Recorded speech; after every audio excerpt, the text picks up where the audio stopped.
Welcome to rSlash Trueoffmychest, where OP finds out that her husband is cheating, but decides not to confront him about it.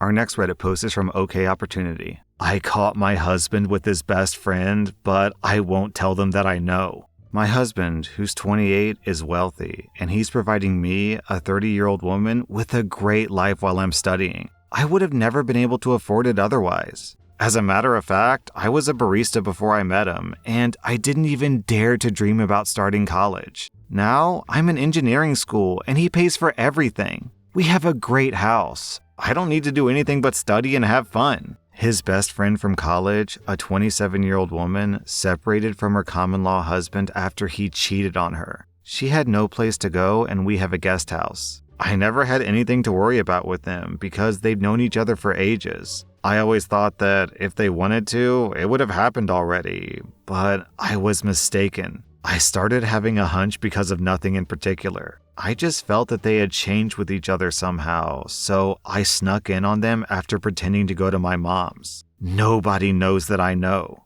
Afterwards, I couldn't let him touch me for 2 months, blaming it on stress from school. Now we do passionately hug because I don't want him to suspect me or get tired of me. I cried the first time that he touched me after I found out, and I wanted to vomit, but I blamed it on stress. Now, I just let him. I try to think about other things and try to convince myself that it's just passionate hugging. I fake it sometimes when he notices me being absent-minded and starts saying, "Baby, come back to me." I'm in a race with time to finish school before he throws me aside for her. I also had an IUD inserted without telling him. Nobody knows, not even my closest friends. Everyone thinks I'm the luckiest woman on earth, that I'm so loved and cherished by an amazing, successful husband. Nobody knows that I cry myself to sleep every night. So, this woman gets cheated on, and then her response to being cheated on and having her life ruined is to do it to someone else. Sounds like a real keeper, that other woman. And honestly, OP, I can't blame you for what you're doing at all. Your husband is clearly using you, so I think it's perfectly reasonable for you to use him back. Our next Reddit post is from No One Cares. I'm a 29-year-old woman, and I got married a year ago yesterday. My husband and I have been together for 5 years in total. My husband's been best friends with Sasha, who's 30, since they were in diapers. I knew that, and I never really had a problem with their friendship until my husband and I officially started dating. Sasha would try and get between us, and every date that we went on, she was there coincidentally, which was relatively annoying because my husband would let her stay with us on all of those dates. Now, yesterday was my wedding anniversary, and my husband forgot since he had a road trip with Sasha. I didn't even know about this road trip until he said that he was leaving. I didn't bother telling him that it was our anniversary since he didn't remember and he would probably still spend the day with Sasha even if he did know. I didn't bother telling him bye. I just walked out and decided that I was going to go shopping and do something for myself. I did that, but then his mother called me during the day wishing me happy anniversary and asked me where my husband was because he wasn't answering his phone. I told her the truth about his whereabouts and that he didn't remember our anniversary. She was shocked and told me that she didn't think that Sasha and my husband still had feelings for each other. I asked her, "What do you mean still?" She said that they did date in high school, but my husband told his mom that he never did like Sasha romantically. Everything started to become more clear now. Maybe he did remember our anniversary, but chose not to say anything because he loved Sasha. If he loved her, he could have at least told me before we got married. I would have been hurt, but I understand feelings and I know that you can't control them. I don't know how to comprehend anything right now. I'm numb and I don't get it. All I know is my husband doesn't even love me. OP, your husband may not have remembered your anniversary, but I would bet you money that Sasha remembered. You and your husband are just coincidentally going on a road trip on your wedding anniversary?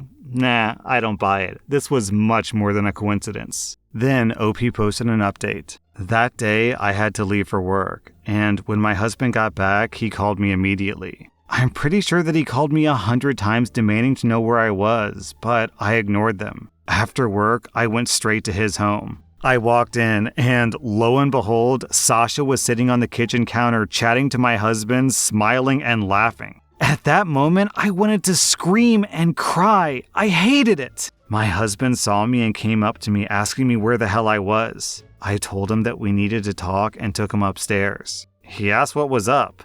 The audacity he had. I had genuinely had enough, so I told him that I wanted a divorce because he went on a road trip with another woman on our anniversary. I cried and screamed until I couldn't anymore, and all he did was effing stand there looking at me. I was so frustrated. I asked him if he had anything to say, and all he said was that I shouldn't have yelled like that because Sasha was here and she would be offended if I thought that I couldn't trust her. That was my last effing straw. I left, and the next time I see him, it's with divorce papers. I'm not gonna cry anymore because I deserve better. I'm currently looking for divorce lawyers and will be starting the process as soon as I can. The audacity of that man after all I've done for him. It's clear that he chose Sasha because even though she wasn't in the same room as us, he thought of her and her feelings. I broke down in front of him and he effing thought of her.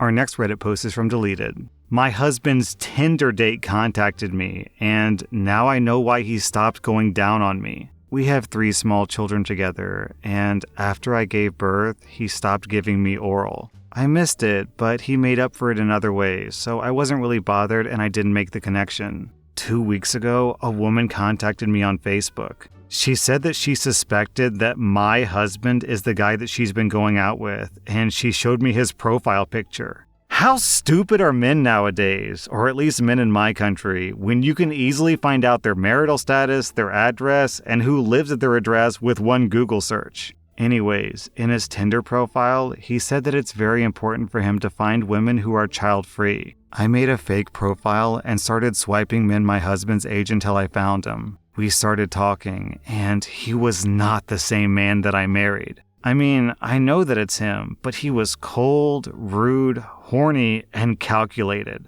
He only talked about passionate hugging. He's not the warm man that comes home to us every evening to help me with the kids, tuck them in, read them stories, and spend the rest of the evening cozying me up on the sofa. When I asked him why he only wants child-free women, he said, "I can't stand the look of a mother's p." I've been living in a haze. I'm a stay-at-home mom. I can't leave him. The woman who contacted me stayed in touch. She said that she could help me find a job, and she owns a few apartment buildings, and she's willing to give me one until I can start paying rent. How can life change so drastically in just 2 weeks? OP, you can and should leave him. If you're a stay-at-home mom, then that means that you're surviving off half his income anyways, so after you divorce him and get custody, then you'll probably get the same thing. I regret leaving my wife for my girlfriend. I don't know if I have the right to ask her to take me back. My wife and I separated 1.5 years ago. Before that, we were together for 15 years. 15 happy years. We have 2 daughters together, 14 and 12. The last 2 years of our marriage, I thought that we had achieved all that we could achieve. Nothing changed, and we knew each other by heart. The pandemic years were hard on me mentally, being stuck at home 24/7. When I went back to the office after 2 years, I started getting happier, and I thought that was because I wasn't with her, but actually, it was because I could finally get out again. I met Anna, who's 32. She was one of the new people that we hired. Anna is free and happy, social and high-spirited. She took the office by storm. She was the opposite of my shy and calm wife. I remember when I first met my wife, I was the one who asked her out, and the first 2 years of our relationship, she confessed to me that she liked me for at least a year before I asked her out. With Anna, she was honest and verbal about how she had a crush on me, like an open book. She proposed to me.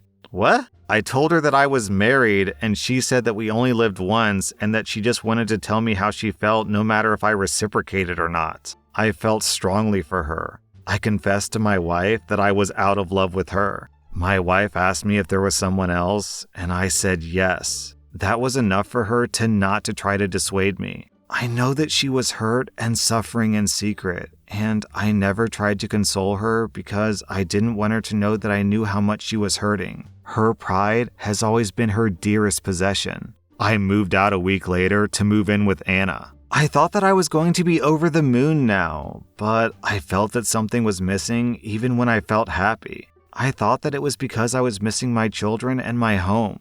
I was used to being with my daughters every day, and now I see them only half the time. I thought that it was my daughters crying and not speaking to me that hurt me. I thought that it was the disappointment in their eyes that disturbed my sleep at night. My wife was my rock, even in separation. She made sure that the girls didn't refuse to see me. She kept my image whole and always spoke to them about how I loved them and how good of a father I was. I knew that she was hurting, and I could see her missing me, but she never once lost her dignity. It was around Christmas when it hit me how much I really lost. Anna had surprised me with a trip to a warm destination because I was feeling down that this would be the first time that I wouldn't celebrate with my daughters who chose their mother. Anna always understood that my sadness was because I missed my girls all the time, and she tried everything to cheer me up. The night before we took our trip, I dropped by my wife's place so I could leave my daughter's presents. My wife opened the door, and she just looked so serene. I lost my balance on an ice patch, and she just said, "Oops," and ran towards me to help with the gifts. I caught a whiff of her smell, and that's when it all hit me. I did miss my children, my home, and my stability, but most of all, I just missed my wife. I missed her warmth, her voice, her calmness, her wit, and most of all, her smell when I buried my face in her hair and neck on Saturdays when we could sleep in. I knew that I never really stopped loving her. She wasn't the reason that I went through a dark period. She was the only light that pushed me forward. I've always missed her. I've tried to explain it away because I have this new, brilliant girlfriend who's so different, who's teaching me how to be excited again. But now, my wife's face is the first thing that I think of when I wake up in the morning and look at the person sleeping next to me. And every time Anna kissed me, I closed my eyes and tried to imagine my wife's smell. I pushed those thoughts away because I thought of how miserable my life had been during the pandemic years. My wife was putting up the Christmas tree, and I asked her if I could stay for a beer, and she said yes.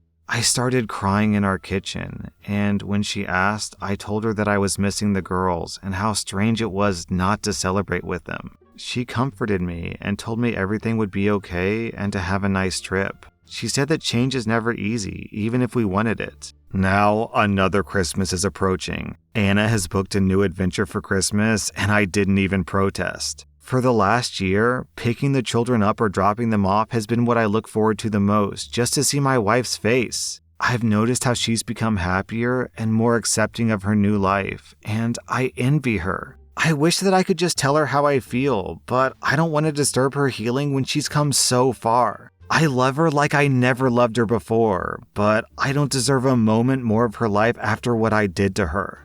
Okay, I'm kind of guessing, I can't back this up, but I'm guessing that the reason why OP is making this post is because he wants to show how much he's changed, and he's hoping that people in the comments will tell her, "Go to her, OP, you deserve to be together," but I don't think you do, OP, I really don't. You are the living embodiment of the grass is always greener on the other side. You're with your wife, you want to be with your girlfriend. You get with your girlfriend, you want to be with your wife. Like, man.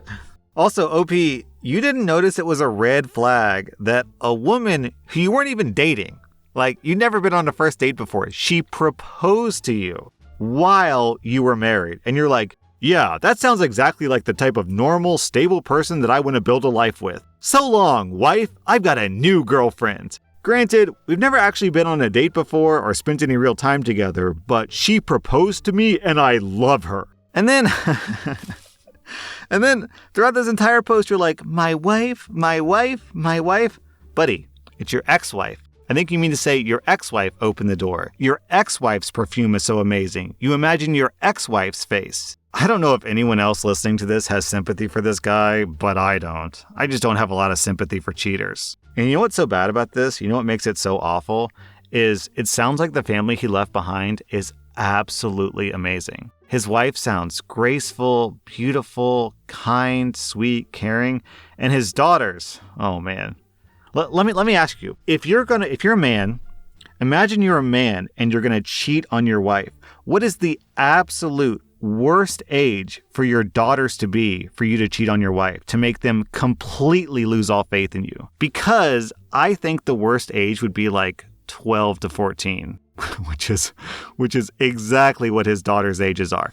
If they were younger, then they wouldn't really understand what's happening, and they still like idolize their parents. So I think they'd be able to like look past and forgive what's happening. If they were older, then yeah, they'd be really frustrated and angsty about it. But at least then when you're older, you kind of understand that not every relationship works out. So maybe that's just kind of their fate, is to be separated. But like 12 to 14, that's right at that age where I think that OP might have lost his daughters forever. I mean, I'm not saying they're probably not going to ever love him again, but I think he's probably done irreparable damage to their relationship. Oh man, OP, you've made a pretty bad mistake here. The more I think about it, the more I don't like you, OP.